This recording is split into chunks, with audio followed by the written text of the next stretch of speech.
Hi, ഇന്ന് നമ്മൾ cauliflower കൊണ്ട് ഒരു തോരനാണ് കേട്ടോ ലഞ്ചിന് ഉണ്ടാക്കണേ. അതിന് വേണ്ടിയിട്ട് കോളിഫ്ലവർ ഒന്ന് ആദ്യം വേവിച്ചെടുക്കണം. അപ്പോൾ വെള്ളത്തിലേക്ക് ഉപ്പും മഞ്ഞൾപ്പൊടി ഇട്ട് കൊടുത്തിട്ടുണ്ട്. വലിയ പീസുകളായിട്ടാണ് കോളിഫ്ലവർ ഇട്ട് കൊടുത്തേക്കണേ. അധിക നേരം വെള്ളത്തിൽ കിടന്ന് തിളയ്ക്കണ്ട കേട്ടോ. ഒന്ന് തിളച്ച് വരുമ്പോൾ തന്നെ നമുക്ക് ഇതിൽ നിന്ന് ഊറ്റി മാറ്റാം.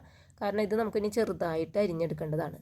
അതൊന്നില്ലെങ്കിൽ മിക്സിയുടെ ജാറിലോ ചോപ്പറിലോ ഇട്ട് നമ്മൾ ചെറുതായി നുറുക്കിയെടുത്തിട്ടുണ്ട് തോരന് പാകത്തിന്.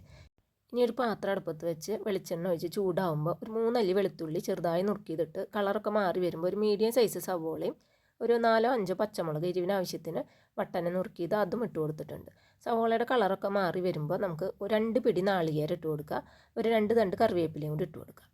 നാളികേരത്തിൻ്റെ വെള്ളമയൊക്കെ ഒന്ന് മാറി വരുമ്പോൾ നമ്മൾ ചെറുതായി നുറുക്കി വെച്ചിരിക്കുന്ന കോളിഫ്ലവറും കൂടി ചേർത്ത് നന്നായി ഒന്ന് യോജിപ്പിച്ച് കൊടുക്കണം.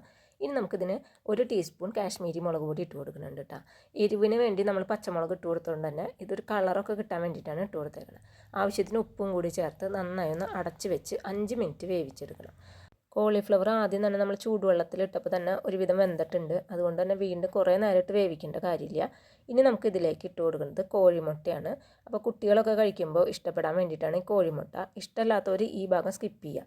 2 കോഴിമുട്ട ഉപ്പും കുരുമുളക് പൊടി ഇട്ട് നന്നായി ഒന്ന് കൊത്തി പൊരിച്ചെടുത്തിട്ടുണ്ട്. അതും കൂടി ഇതിലേക്ക് ചേർത്ത് നന്നായി ഒന്ന് മിക്സ് ചെയ്ത് കഴിഞ്ഞാൽ കോഴിമുട്ട കോളിഫ്ലവർ തോരൻ റെഡി ആയിട്ടുണ്ട്.